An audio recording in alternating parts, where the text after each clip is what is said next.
Hello everyone, this is AndresRestart, and it's looking like Metroid Prime 4 Beyond might not be quite done yet. There could be some DLC in development here based off these recent findings, and if so, there are certainly some big implications of that in terms of Nintendo trying to keep this game alive, in terms of the future of the series, and also just what kind of content they could be bringing to Metroid Prime 4 that would be worthy of actually having a development team working on DLC for this game. So what's going on and what could happen? That's what we're getting into today. But before diving into it all, here's a brief message. I'm not really a jewelry or bling kind of guy, but I do like to look good, and I am a big fan of so many different games. So when King Ice, the sponsor for today's video, sent over these awesome necklaces, I had to take a look. As you see here with Sonic the Hedgehog and friends, there are hundreds of hand-set, brilliant cut stones.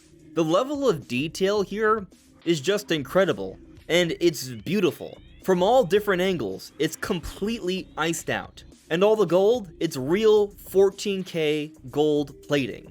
And these are all officially licensed by Sega. There's even this nice Sega stamp on the back, so you know it's official. And then you have these custom boxes that they come in, with the Sonic logo in gold-colored foil.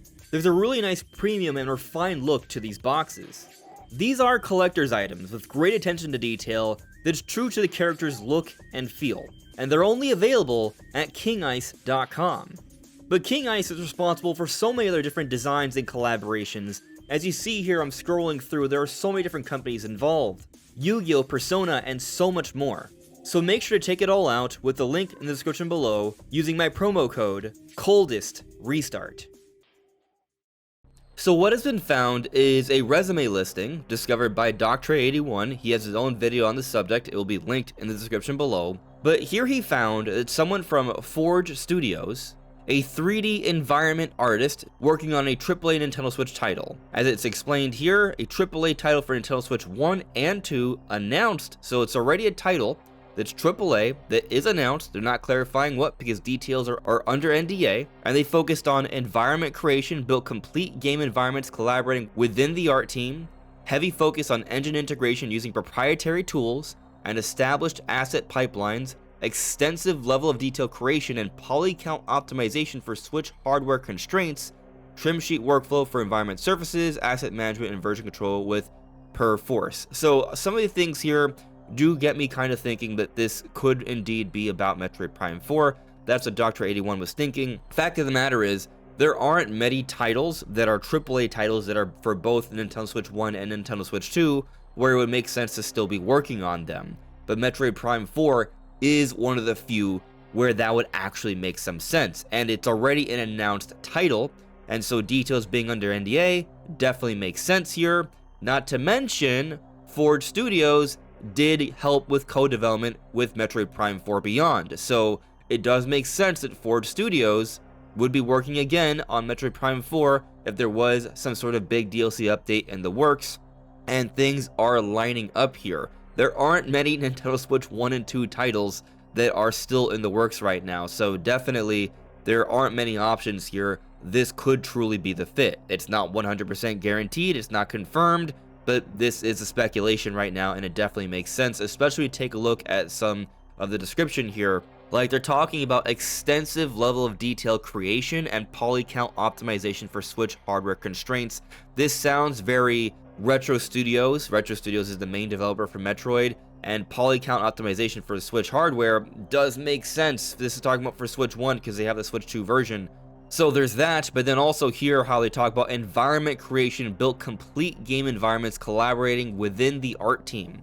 So there is already an art direction. Metroid Prime 4 has a very interesting, clear art direction and a focus on environment creation. There are just things here that definitely make sense. Also the talk of a heavy focus on engine integration using proprietary tools.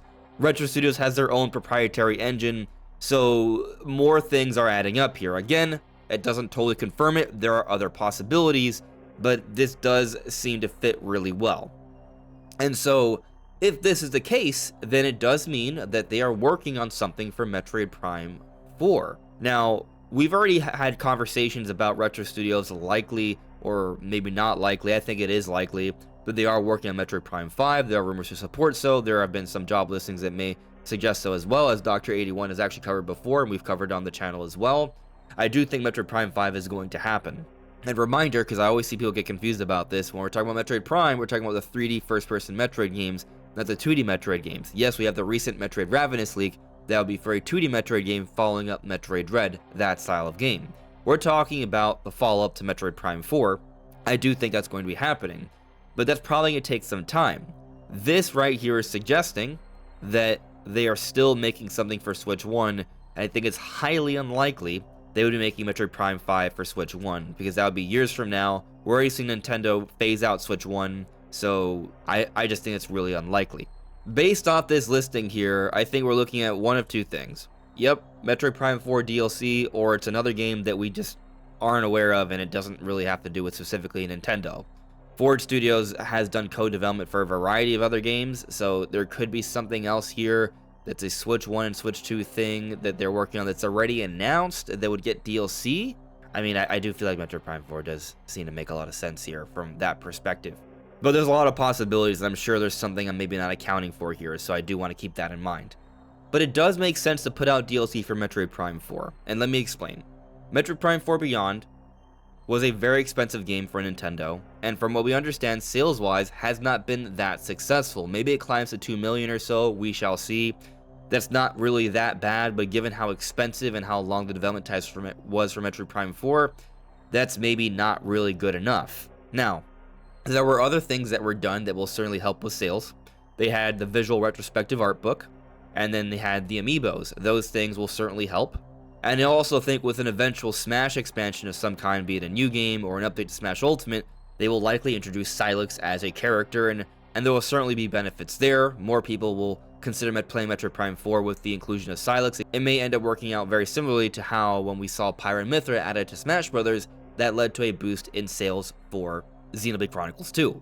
And also, down the road, when they announce other Metroid titles and they use it as an opportunity to also remind people that Metroid Prime 4 exists, oftentimes when new games in a series are announced, other people want to go back and play the other games in lead up to that one. And especially this will happen when Metroid Prime 5 is announced as well.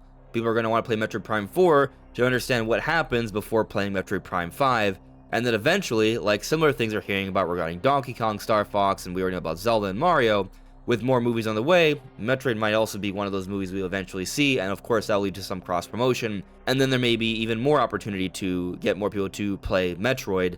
And so all these little things may help Metroid Prime 4 continue to sell a little bit down the road, or at least lead to some more profits in the case of things like amiibos and the art book and such. And then if they also do DLC, which would not be expensive as making a new game, though they may still do that down the road or are already working on it, this DLC could help to give Metroid Prime 4 a little bit more legs, and there could be a golden opportunity here to perhaps even right the ship somewhat. Which brings me to the next point I want to get into, which is what exactly kind of DLC could they be doing that would be worthwhile here. Now before getting into that, let me just remind you all, I have this goal to reach 60,000 subscribers, so if you find yourself enjoying my videos and you haven't subscribed already, I would very much appreciate you subscribing. So there are various possibilities here. Based off the listing, I would think they actually are creating some new areas here. But I do gotta think that maybe considering a lot of the criticisms for Metroid Prime 4, there's an opportunity here to go back and maybe change some things around in hopes of maybe reversing the narrative a little bit, or at least convincing some other people who are turned off by a lot of the negative reviews to give Metroid Prime 4 another try. One of the big controversial topics with Metroid Prime 4 was the hub area, Soul Valley, the giant desert that you explore. I actually really enjoyed Soul Valley, but that's because I really enjoy running around vast expanses and playing around with the physics and all. That to me was fun. From what I understand, not everyone feels the same, so I do think maybe they should do something about Soul Valley with the DLC. But another critique, which I do agree with in this one, is that Metroid Prime 4 did feel a bit too linear, and it would have been interesting if they found ways to kind of mix that up a little bit, or had the world feel a little bit more intertwined. An ideal throughout there is maybe they could actually introduce portals, which is something we thought they would do given that the game is Metroid Prime 4 Beyond, and literally the logo is like a black hole and all that cool stuff, and Samus is traveling through some portals, is if they actually put portals throughout the world that would link up these areas a bit more. And maybe that could even be something mix into the desert stuff. And I think about this possibility because I also look at DLC like, for example, Donkey Kong Bonanza, where Nintendo found a way to give people a reason to revisit all the different areas in Bonanza. And then I also think about Metroid Dread, where they added free DLC for that, and there was the Dread mode. There was a very difficult way to replay the game. And so perhaps they could come up with some DLC that takes advantage of the already existing map and offers some different changes here and there to mix things up, maybe change around the structure or add a little bit of challenge that gives us another reason to play the game. And perhaps this method, doing in this way, what I'm suggesting, offering portals that allows you to jump to different areas, maybe offering a little bit more difficulty or just something to change up the enemies a bit, that could help some people find Soul Valley a little bit more palatable. That could also help some people appreciate the exploration a bit more in Metroid Prime 4, and will give more people a chance to want to revisit the game. That's just an idea I'm putting out there. Now, if they're creating new areas, what could that even entail? If they're going to go so far as to do something like that, I would then think this is going to be paid DLC, which, by the way, that's what I assumed this would be, because if we're talking about Metroid Prime 4 needing different ways to make more money because they spent so much on the initial project, having paid DLC is definitely one way to do it. Even if they can't get as many more people to buy the game, if they can at least get people who already bought the game to invest in this, I think there's some sense made there.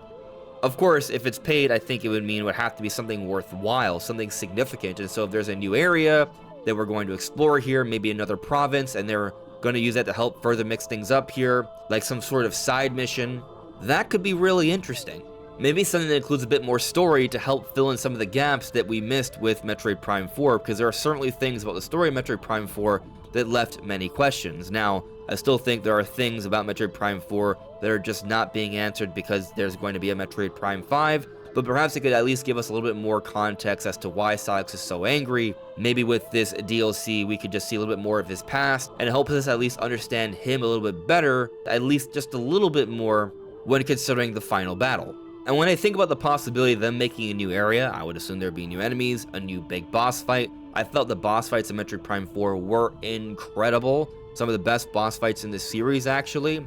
And something I think that would be pretty nice is if they were to add a boss rush mode, similar to what they did with Metroid Dread.